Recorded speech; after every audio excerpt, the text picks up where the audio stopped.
ಯಾಕಮ್ಮ ಮಗುವಿಗೆ ಡೈಪರ್ ಹಾಕಿದ್ಯಾ? ಅವನು ಪ್ರತಿದಿನ ರಾತ್ರಿ ಹಾಸಿಗೆ ಮೇಲೆ ಮೂತ್ರ ಮಾಡ್ತಾನೆ, ಅದಕ್ಕೆ ಡೈಪರ್ ಹಾಕಿದೀನಿ. ಅಷ್ಟೇನಾ? ಅದಕ್ಕೊಂದು ಸರಳ ಉಪಾಯ ಇದೆ ಮಗಳೇ. ಸಾಣೆಕಲ್ಲಿನ ಮೇಲೆ ಸ್ವಲ್ಪ ನೀರ್ ಹಾಕಿ ಅರ್ಶಿನ ಕೊಂಬನ್ನ ಕಾಲ್ ಭಾಗದಷ್ಟು ಪೇಸ್ಟ್ ತರ ತೆದು ಅದಕ್ಕೆ ಅರ್ಧ ಚಮಚ ಜೇನುತುಪ್ಪ ಹಾಕಿ ಮಿಶ್ರಣ ಮಾಡು. ಸರಿ ಅಜ್ಜಿ. ಈ ಮಿಶ್ರಣವನ್ನ ಮಗುವಿಗೆ ನೆಕ್ಸು. ಹೀಗೆ ಸ್ವಲ್ಪ ದಿನ ಮಾಡಿದ್ರೆ ನಿಧಾನವಾಗಿ ಹಾಸಿಗೆ ಒದ್ದೆ ಮಾಡೋದು ಕಡಿಮೆ ಆಗ್ತೆ. ಸರಿ ಅಜ್ಜಿ. ಇಂತಹ ಅಜ್ಜಿ ಆರೋಗ್ಯ ಸಲಹೆಗಳಿಗೆ ನಮ್ಮನ್ನು ಫಾಲೋ ಮಾಡಿ. ಅಜ್ಜಿ ಪಾರ್ಟ್ 1 ತುಂಬಾ ಉಪಯೋಗ ಆಯ್ತು. ಇನ್ನೂ ಟಿಪ್ಸ್ ಇದ್ಯಾ? ಇದೆ ಕಂದ, ಇನ್ನೂ ಕೆಲವು ಮುಖ್ಯ ಟಿಪ್ಸ್ ಹೇಳ್ತೀನಿ. ಇವು ತುಂಬಾ ಜನರಿಗೆ ಗೊತ್ತಿರೋದಿಲ್ಲ. ಕೆಮ್ಮು ಕಫ ಇದ್ರೆ 2 ಸ್ಪೂನ್ ಸಾಸಿವೆ ಎಣ್ಣೆ, 1 ಸ್ಪೂನ್ ಕಾಮಕಸ್ತೂರಿ ಬೀಜ, 3 ಪೀಸ್ ಬೆಳ್ಳುಳ್ಳಿ, ಒಂದು ಸಣ್ಣಗೆ ಕಟ್ ಮಾಡಿದ ವೀಳ್ಯದೆಲೆ ಹಾಕಿ ಕುದಿಸಿ ಬೆಚ್ಚಗಾದ್ಮೇಲೆ ಎದೆ, ಬೆನ್ನು, ಪಾದ, ಕುತ್ತಿಗೆಗೆ ಹಚ್ಚಿ 4 ದಿನ ಮಾಡಿದ್ರೆ ಸಾಕು. ಜಾಸ್ತಿ ಮಾಡಿದ್ರೆ ಹೀಟ್ ಆಗತ್ತದೆ. ಸಾಣೆಕಲ್ಲಿನ ಮೇಲೆ ಸ್ವಲ್ಪ ಹಾಲು ಹಾಕಿ ಬಜೆ, ಜಾಯಿಕಾಯಿ, ಹುಣಸೆ ಬೀಜ, ಹಿಪ್ಪಲಿ, ಒಣಶುಂಠಿ ಒಂದೊಂದು ಸುತ್ತು ತೆಗೆದು ಪೇಸ್ಟ್ ಮಾಡಿ ಸ್ವಲ್ಪ ಹಾಲಿಗೆ ಮಿಕ್ಸ್ ಮಾಡಿ ಸ್ಪೂನಲ್ಲಿ ಕುಡಿಸ್ಬೇಕು. ಮಗುಗೆ 11ನೇ ದಿನದಿಂದ ಈ ಸುತ್ಕಾರ ಕೊಡಬಹುದು.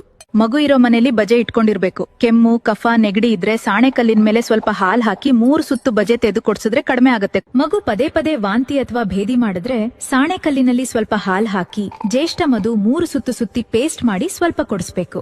6 ತಿಂಗಳ ನಂತರ ಮಗುವಿಗೆ ಸಾಫ್ಟ್ ಆದ ಆಹಾರ ಕೊಡಬೇಕು. ರಾಗಿ ಸರಿ ಚೆನ್ನಾಗಿ ಬೇಯಿಸ್ತನ್ನ, ಕ್ಯಾರೆಟ್, ಆಪಲ್ ಇತ್ಯಾದಿ ತಿಂಗಳು ನಿಧಾನವಾಗಿ ಇಂಟ್ರೊಡ್ಯೂಸ್ ಮಾಡಬೇಕು. ಇಂತಹ ಟಿಪ್ಸ್ ಬೇಕಿದ್ರೆ ನಮ್ಮನ್ನ ಫಾಲೋ ಮಾಡಿ. ನಿಮ್ ಸಮಸ್ಯೆ ಏನು ಕಮೆಂಟ್ ನಲ್ಲಿ ಹೇಳಿ. ಸಾಣೆಕಲ್ಲಿನ ಲಿಂಕ್ ಬೇಕಿದ್ರೆ ಲಿಂಕ್ ಅಂತ DM ಮಾಡಿ. ನೋಡಿ, ಮಗುವಿಗೆ ತುಂಬಾ ಡೈಪರ್ ರ್ಯಾಷಸ್ ಆಗಿದೆ. ಏನಾದ್ರೂ ಸರಳ ಮನೆಮದ್ದು ಹೇಳಿ. ಚಿಂತಿಸ್ಬೇಡ ಕಂದ, ನಾನ್ ಕೆಲವು ಸರಳ ಟಿಪ್ಸ್ ಹೇಳ್ತೀನಿ. ಇದನ್ನ ಸರಿಯಾಗಿ ಫಾಲೋ ಮಾಡಿದ್ರೆ ಡೈಪರ್ ರ್ಯಾಷಸ್ ಕಡಿಮೆ ಆಗತ್ತೆ. ಪ್ಲಾಸ್ಟಿಕ್ ಡೈಪರ್ ಬದಲು ಬಟ್ಟೆ ಡೈಪರ್ ಯೂಸ್ ಮಾಡಿ. ಸರಿಯಾದ ಸೈಜ್ ಡೈಪರ್ ಬಳಸಿ. ಡೈಪರ್ ಹಾಕೋ ಮುಂಚೆ ಕೊಕೊನಟ್ ಆಯಿಲ್ ಅಥವಾ ಮಾಯಿಶ್ಚರೈಸರ್ ಹಾಕಿ. 2 ಗಂಟೆಗೆ ಒಮ್ಮೆ ಡೈಪರ್ ಚೇಂಜ್ ಮಾಡಿ. ವೆಟ್ ವೈಪ್ಸ್ ಯೂಸ್ ಮಾಡೋದು ಕಡಿಮೆ ಮಾಡಿ. ಡೈಪರ್ ಅನ್ನ ಮಗುವಿನ ಒಕ್ಕಲಿನ ಕೆಳಗೆ ಸರಿಯಾಗಿ ಹಾಕಿ. 1 ಚಮಚ ವ್ಯಾಸಲೀನ್ಗೆ ಸ್ವಲ್ಪ ಎದೆ ಹಾಲು ಹಾಕಿ ಜೆಲಿ ತರ ಮಿಕ್ಸ್ ಮಾಡಿ ರಾಷಸ್ ಮೇಲೆ ನಿಧಾನವಾಗಿ ಹಚ್ಚಿ. ಶುದ್ಧ ಬಿಳಿ ಬಟ್ಟೆಗೆ ಸ್ವಲ್ಪ ರಾಗಿ ಪುಡಿ ಹಾಕಿ ಪೌಚ್ ತರ ಕಟ್ಟಿ ರಾಷಸ್ ಮೇಲೆ ನಿಧಾನವಾಗಿ ತಟ್ಟಬೇಕು. 3ನೇ ಟಿಪ್ಸು, ಅಲೋವೆರಾ ಜೆಲ್ ಅನ್ನು ರ್ಯಾಷಸ್ ಮೇಲೆ ನಿಧಾನವಾಗಿ ಮಸಾಜ್ ಮಾಡಿದ್ರೆ ಬೇಗ ರಿಲೀಫ್ ಸಿಗುತ್ತೆ. ಕೊಬ್ಬರಿ ಎಣ್ಣೆ ಅಥವಾ ಹರಳೆಣ್ಣೆ, ದೇಸಿ ತುಪ್ಪ ಹಚ್ಚಿದ್ರೂ ರಾಷಸ್ ಕಡಿಮೆ ಆಗತ್ತೆ. ನಿಧಾನವಾಗಿ ಮಸಾಜ್ ಮಾಡಿದ್ರೆ ಬೇಗ ರಿಲೀಫ್ ಸಿಗುತ್ತೆ. ಅಜ್ಜಿ, ಇದು ವರ್ಕ್ ಆಗಿದೆ, ಧನ್ಯವಾದಗಳು. ಇಂತಹ ಸಿಂಪಲ್ ಮನೆಮದ್ದುಗಳಿಗೆ ಫಾಲೋ ಮಾಡಿ. ನಿಮ್ ಪ್ರಾಬ್ಲಮ್ ಕಮೆಂಟ್ ಅಲ್ಲಿ ಹೇಳಿ.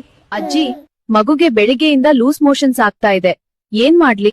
ಗಾಬರಿ ಆಗ್ಬೇಡ ಮಗ್ಳೇ, ಈ ಅಜ್ಜಿ ಹೇಳೋ 4 ಟಿಪ್ಸ್ ಕೇಳು. ಮೊದಲ ಟಿಪ್ಸ್, ಅಕ್ಕಿ ಗಂಜಿ. 1 ಚಮಚ ಅಕ್ಕಿ ತೆಗೆದು ಚೆನ್ನಾಗಿ ಕುದಿಸಿ ಗಂಜಿ ಮಾಡು. ತಣ್ಣಗಾದ್ಮೇಲೆ ಮಗುವಿಗೆ ಸ್ವಲ್ಪ ಸ್ವಲ್ಪವಾಗಿ ಕೊಡು. 2ನೇ ಟಿಪ್ಸ್, ಜೀರಿಗೆ ನೀರು. ಅರ್ಧ ಚಮಚ ಜೀರಿಗೆ 1 ಗ್ಲಾಸ್ ನೀರಲ್ಲಿ ಕುದಿಸು. ತಣ್ಣಗಾದ್ಮೇಲೆ 2-3 ಚಮಚ ಮಗುವಿಗೆ ಕೊಡು. ಇದು ಹೊಟ್ಟೆ ನೋವು ಕಡಿಮೆ ಮಾಡ್ತದೆ. 3ನೇ ಟಿಪ್ಸ್, ಬಾಳೆಹಣ್ಣು. ಪಕ್ವವಾದ ಬಾಳೆಹಣ್ಣು ಮೆದು ಮಾಡಿ ಮಗುವಿಗೆ ಕೊಡು. ಇದು ಹೊಟ್ಟೆ ಗಟ್ಟಿಯಾಗ್ಲು ಸಹಾಯ ಮಾಡ್ತದೆ. ಸೀಮೆ ಅಕ್ಕಿನ 2 ಗಂಟೆ ನೆನ್ಸಿಡು. ನಂತರ ಕುಕ್ಕರಲ್ಲಿ ಚೆನ್ನಾಗಿ ಬೇಯಿಸು. ಅದಕ್ಕೆ 2 ಚಮಚ ಮೊಸರು ಮತ್ತು ಚಿಟಿಕೆ ಜೀರಿಗೆ ಹಾಕಿ ಮಿಕ್ಸಿಯಲ್ಲಿ ರಬ್ಬಿ ಮಗುಗ್ ಕೊಡು. ಅವಾಗವಾಗ ORS ಕೂಡ ಕೊಡ್ತಾ ಇರು. ಮಗು ಇದ್ಯಾವುದನ್ನು ತೆಕ್ಕೊಳ್ತಿಲ್ಲ ಅಂದ್ರೆ ತಕ್ಷಣ ಡಾಕ್ಟರ್ ಬಳಿ ಕರ್ಕೊಂಡೋಗು. ಸರಿ ಅಜ್ಜಿ.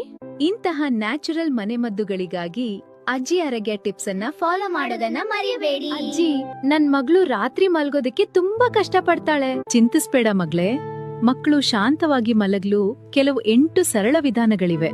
ಮಲಗುವ ಮೊದಲು ಬೆಚ್ಚಗಿನ ನೀರಿನಲ್ಲಿ ಕಾಲು ತೊಳೆಸಿದ್ರೆ ದೇಹ ರಿಲ್ಯಾಕ್ಸ್ ಆಗ್ತದೆ. ಮಲಗೋ ಮೊದಲು ಸ್ವಲ್ಪ ಬೆಚ್ಚಗಿನ ಹಾಲು ಕುಡಿದ್ರೆ ದೇಹ ರಿಲ್ಯಾಕ್ಸ್ ಆಗಿ ಮಗು ಸುಲಭವಾಗಿ ಮಲಗ್ತದೆ. ಸರಿ. ಪ್ರತಿದಿನ ಒಂದೇ ಸಮಯಕ್ಕೆ ಮಲಗುವ ಅಭ್ಯಾಸ ಮಾಡ್ಬೇಕು. ಹೀಗೆ ಬಾಡಿ ಕ್ಲಾಕ್ ಸರಿ ಆಗ್ತದೆ. 2-3 ತುಳಸಿ ಎಲೆಗಳನ್ನ ನೀರ್ನಲ್ಲಿ ಕುದಿಸಿ ಬೆಚ್ಚಗ್ ಮಾಡಿ ಸ್ವಲ್ಪ ಕೊಡ್ಬೋದು. ಇದರಿಂದ ದೇಹ ಕಾಮ್ ಆಗ್ತದೆ. ಮಲಗುವ ಮೊದಲು ಚಿಕ್ಕ ಕತೆ ಹೇಳಿದ್ರೆ ಅಥವಾ ಲಾಲಿ ಹಾಡು ಹಾಡಿದ್ರೆ ಮಗುವಿಗೆ ಶಾಂತಿ ಹಾಗೂ ಬೇಗ ನಿದ್ರೆ ಬರ್ತದೆ. ಮಲಗುವಾಗ ಲೈಟ್ ಆಫ್ ಅಥವಾ ಕಡಿಮೆ ಮತ್ತು ರೂಮ್ ಶಾಂತವಾಗಿರ್ಲಿ. ಚಿಟಿಕೆ ಜಾಯಿಕಾಯಿ ಪುಡಿ ಬೆಚ್ಚಗಿನ ಹಾಲಿಗೆ ಹಾಕಿ ಕೊಟ್ರೆ ನಿದ್ರೆ ಬರಲು ಸಹಾಯ ಮಾಡ್ತದೆ. ಇಂತಹ ಮನೆಮದ್ದು ಪ್ರತಿದಿನ ಮಾಡಿದ್ರೆ ಮಗುವಿಗೆ ಶಾಂತಿ ಮತ್ತು ಸುಲಭ ನಿದ್ರೆ ಬರ್ತದೆ. ಇಂತಹ ಅಜ್ಜಿ ಆರೋಗ್ಯ ಸಲಹೆಗಳಿಗೆ ನಮ್ಮನ್ನು ಫಾಲೋ ಮಾಡಿ.